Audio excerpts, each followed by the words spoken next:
Bom, pessoal, agora 11 horas e 6 minutos. Bom dia para você, uma ótima sexta-feira. Receba aqui ao vivo no estúdio da Gerais FM nossa jornalista Priscila Pimentel para falar também ao vivo com o nosso correspondente de Brasília, o Adriano Seolim. Priscila, bom dia, seja bem-vinda. Bom dia, Matheus. Bom dia com frio. Friagem hoje, menina do céu. Isso aí, vamos ver, conversar com o Adriano Seolim, saber se Brasília também tá frio. Bom dia, Adriano.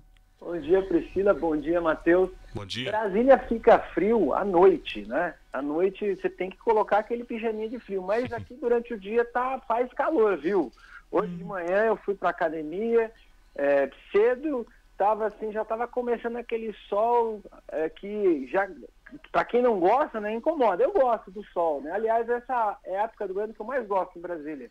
Aqui tá um pouquinho frio, hein? Aqui tá em torno de 19 graus agora. Deixa eu ver aqui, deixa eu dar uma última checada aqui para ver quanto é que tá. Eu tô olhando aqui pela minha janela, tá 24 graus aqui. Ó, tá melhor que aqui. Tá bem agradável. Agora de noite eu já coloco um edredom, coloco um cobertor, né? E também as coisas estão quentes também no Congresso Nacional, viu, Priscila? É isso aí. Quais são as notícias que você tem aí dos bastidores políticos dessa semana? Então, o bastidor político interessante que eu tenho de trazer é que esse conflito que a gente está vendo quase toda semana do presidente da Câmara com o presidente Lula tem sinais da economia mostrando que o presidente da Câmara ele tem que tomar cuidado, porque se de fato essas perspectivas na área econômica se confirmarem, o governo do presidente Lula, e o presidente Lula, claro, vai melhorar a sua popularidade e vai ficar mais difícil para o presidente da Câmara fazer o confronto. Porque o que aconteceu nas últimas semanas, né? O presidente da Câmara falou que não tinha articulação política, reivindicou mais espaço no governo. O que ele quer, na verdade, é uma representação no próprio governo. E fala-se muito nos corredores do Congresso Nacional que seria o Ministério da Saúde. Porque atualmente o Ministério da Saúde é uma pasta que está ocupada por uma técnica, né? Que era a ex-presidente da Fiocruz, que está lá. Sim. Né? É a Nízia Trindade. E os políticos se interessam muito pelo Ministério da Saúde porque é a pasta, junto com a educação, que tem o maior orçamento. Se tem o maior orçamento, faz mais contratos, tem mais emendas. E hoje mesmo, por curiosidade, a Folha de São Paulo trouxe uma notícia de que os filhos do presidente da Câmara, eles participam de uma empresa de publicidade que comandava as campanhas de comunicação e de publicidade do Ministério da Saúde.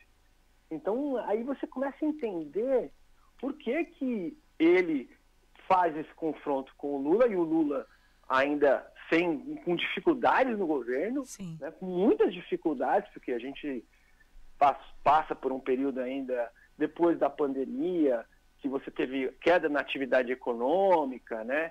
E o próprio presidente Bolsonaro também enfrentou essas dificuldades e, de certo modo, acabou sendo prejudicado, né, no final pela questão econômica, que isso pesa, né, em algumas classes, principalmente nas classes mais baixas e tal.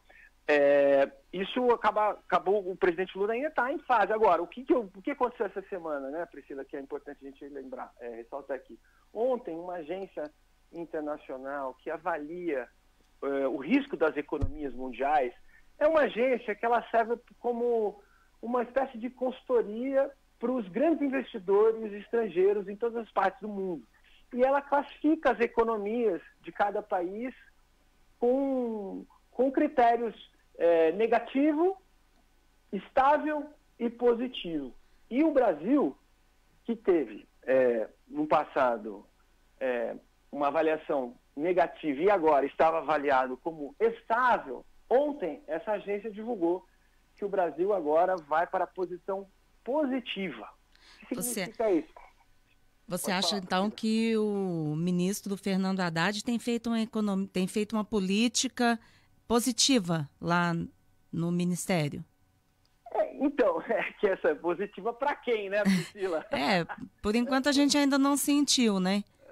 Eu acho que não, porque, na verdade, o que o ministro, o Fernando Haddad, tem feito, que eu acho que é o sensato é você primeiro se preocupar com as despesas que o governo tem. Normalmente, os governos de esquerda, eles gastam mais do que podem. E isso, lá na frente, causa um problema para todo mundo. O ministro Haddad, e até curioso, diferentemente do que sempre fez o PT, e principalmente o governo Dilma, ele está sendo mais cuidadoso. Essa semana, inclusive ontem, ele esteve no ontem ele esteve no Congresso Nacional, negociando a votação do arcabouço fiscal no Senado, porque ele já passou na Câmara, e o arcabouço fiscal foi muito bem visto pelos investidores. Então, essa avaliação positiva é positiva em relação à perspectiva, assim, ao que vai acontecer daqui para frente. E como a gente sabe, né, Priscila, no nosso dia a dia a gente ainda não está notando isso. Não. As coisas, está diminuindo o preço aí das coisas no Coromandel? Aqui em Coró, os consumidores ainda não perceberam nenhuma queda significativa, não.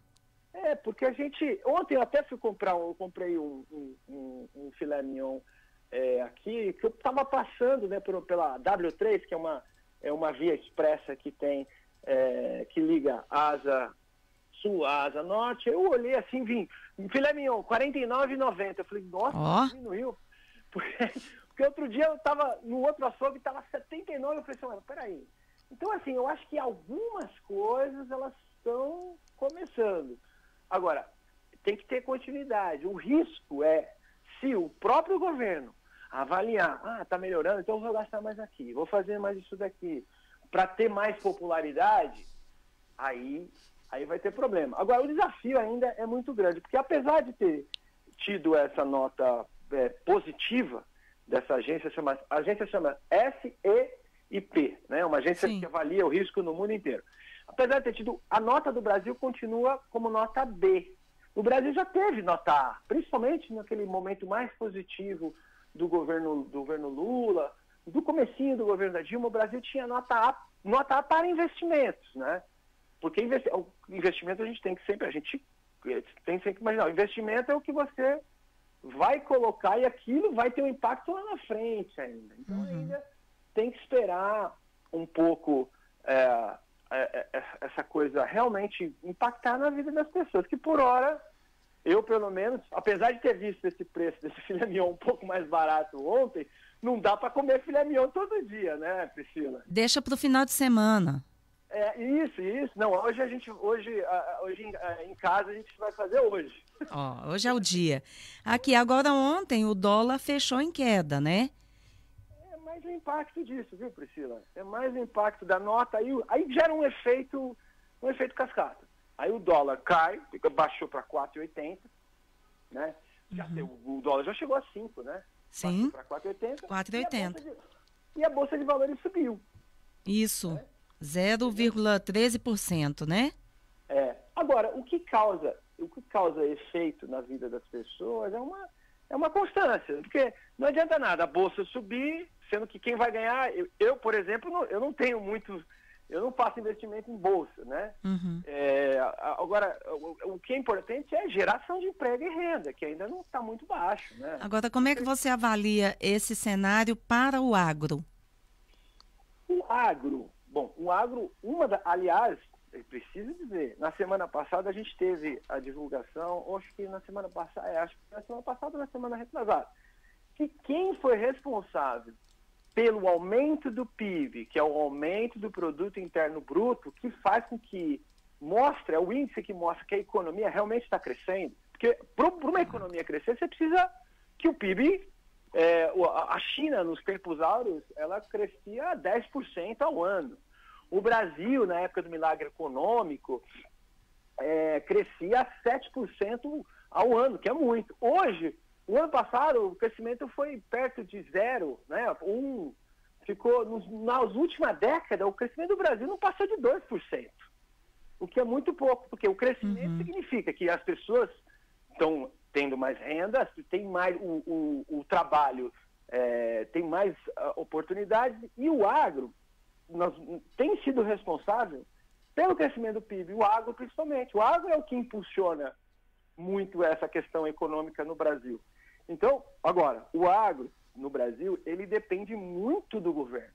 Ele depende muito do governo no sentido de dar as condições necessárias, principalmente quando você tem uma intercorrência. Porque o agro é uma atividade de extremo risco, né? É uma atividade que, na hora que você tem um problema de geada no sul, você causa um impacto muito grande na produção de soja. E o agro depende muito do mercado internacional. Então, assim, é preciso avaliar até que ponto todos os setores da economia acabam sob alguma influência. Agora, é evidente que se você melhora a perspectiva econômica, você tem mais investimentos, você gera mais investimentos, você tem mais oportunidades de emprego, as pessoas vão começar a comprar mais. Aí, comprando mais, qual a primeira coisa que as pessoas consomem? É alimento. Alimento. Vai claro. comprar carne, vai no restaurante, né? Vou fazer... Não, eu só estou comprando... por exemplo, como eu falei aqui agora há pouco, não dá para você comer filé mignon todo dia, mas assim, e comer carne bovina... Caiu, né, o consumo de carne bovina. Caiu, por exemplo. Por que toda vez que melhora a economia aumenta o consumo de carne bovina? Agora, quando tem uma queda na economia, cai o valor da carne bovina. A China é um país, por exemplo, que tem tradição de comer mais carne suína e comer peixe. Agora que, depois do crescimento da China nos últimos anos, é por isso mesmo que houve um investimento muito grande dos frigoríficos brasileiros, de uma grande presença e com mais evidência a questão da JBS, né, que é o maior produtor de carne, de proteína do mundo. Só que, ao mesmo tempo, isso às vezes causa alguns desarranjos, né, no mercado, e assim o próprio produtor se vê numa situação de baixar o preço, porque senão não se mantém. E aí, então, a questão da economia, é sempre difícil falar sobre economia. Eu sempre tive dificuldade aqui, eu estou aqui tentando explicar, mas tentando traduzir para o nosso ouvinte, a coisa positiva é que melhorou as expectativas de investimento. Agora, a gente tem que ver como isso impacta no nosso dia a dia. Por hora, ainda é muito pouco. Adriano, antes de encerrar, eu quero voltar um pouquinho. Lá no início, você falou dessa queda de braço entre o governo e o Arthur Lira. Essa semana, o Arthur Lira aceitou um pedido do PL e abriu um processo de cassação contra 6 deputadas. E elas fazem parte da base do governo. Você acha que isso acirra um pouco essa briga? Não foi um processo de cassação, foi um processo, assim, sim, concordo com você, é um processo que a última punição é a cassação. A cassação.